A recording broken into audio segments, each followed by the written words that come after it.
Hello friends, welcome to success point. मैंने जैसा कि तो कहा था कि मैंने मैसेज किया था कि मैं क्लास नहीं दे पाऊँगी, लेकिन मैं क्लास को इस तरीके से दे रही हूँ अपने नोट्स के थ्रू। देखो, बोर्ड पे मैं फ़िलहाल किसी कारणवश नहीं दे पा रही हूँ, कुछ दिनों बाद दूँगी, लेकिन सिलेबस समय पे कंप्लीट करना है, इसलिए मैं क्लास दे रही हूँ। अगर ये क्लास आपको सही लगे कि हाँ, इसमें भी आपको समझ में आ रहा है, तो सिलेबस टाइम पे कंप्लीट हो, तो मैं इस तरीके से भी करवा सकती हूँ। ये अब फ़िलहाल मैं इसी तरीके से करा सकती हूँ, इसीलिए मैं आपको पहले ही बता रही हूँ कि अगर आपको ये क्लास पसंद आए तो मुझे कमेंट करना कि हाँ, ठीक लग रहा है, समझ में आ रहा है, दिखाई दे रहा है। सब कुछ है, मैं इसमें भी कोई कमी नहीं रखूँगी, वैसे ही बताऊँगी जैसे मैं बोर्ड पे बताती हूँ। ठीक है, तो शुरू करते हैं आज की क्लास। आज का हमारा टॉपिक है चट्टान, सेल यानी कि रॉक। मतलब नाम अपन को सारे पता होने चाहिए। देखो, स्थल मंडल का सबसे ऊपरी भाग भूपर्पट्टी कहलाता है। अगर पूछ ले भूपर्पट्टी किसे कहते हैं, स्थल मंडल का सबसे ऊपरी भाग, जैसे मान लो ये पृथ्वी है, ठीक है, तो स्थल मंडल जहाँ हम रहते हैं वो स्थल मंडल है।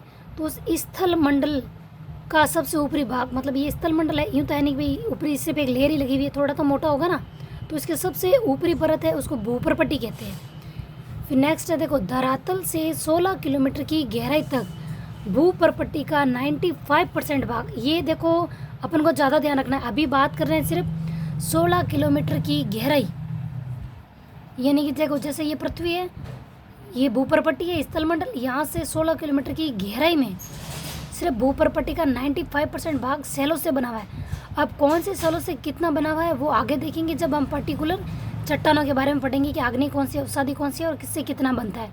अभी हम ये बात कर रहे हैं कि 16 किलोमीटर का जो गहराई है वो सिर्फ भूपर्पट्टी का है, वो 95% भाग से सेलों का बना हुआ है। नेक्स्ट है चट्टान।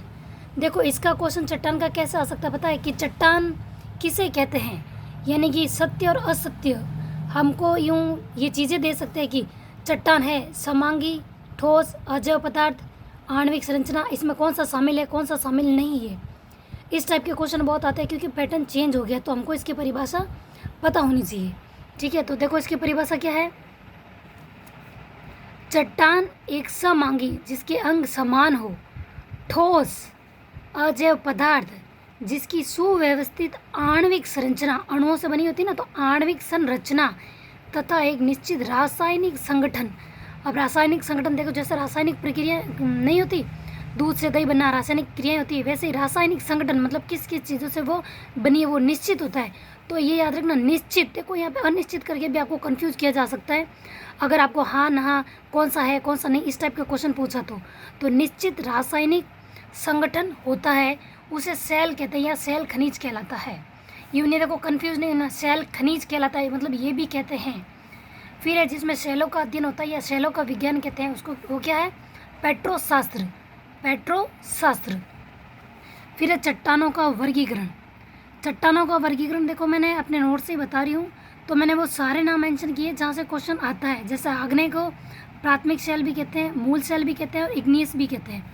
और हमें इंग्लिश नाम इसलिए याद रखना है क्योंकि देखो क्वेश्चन पेपर में अगर हिंदी में कोई मिस्टेक होती है तो इंग्लिश को मान्यता मिलती है, तो हमें इंग्लिश नाम याद रखने हैं और मैंने सारे नाम दिए। और मूल सेल से क्वेश्चन आ चुका है कि मूल सेल किससे कहते हैं, आग्नेय को कहते हैं, तो ये हमें ध्यान रखना है, आग्नेय, प्राथमिक, मूल सेल या इग्नियस।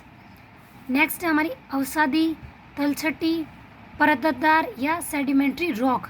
देखो हम यहाँ पे कंफ्यूज होते हैं परतदार या रूपांतरित में, कि अवसादी को परतदार कहते हैं या कायांतरित और रूपांतरित क्या कहते हैं, इसमें हम कंफ्यूज हो जाते हैं। ठीक है, तो कंफ्यूजन नहीं रखना है। देखो आग्नेय, प्राथमिक, मूल सेल और इग्नियस, अवसादी, तलछटी, सेल, परतदार या सेडिमेंट्री।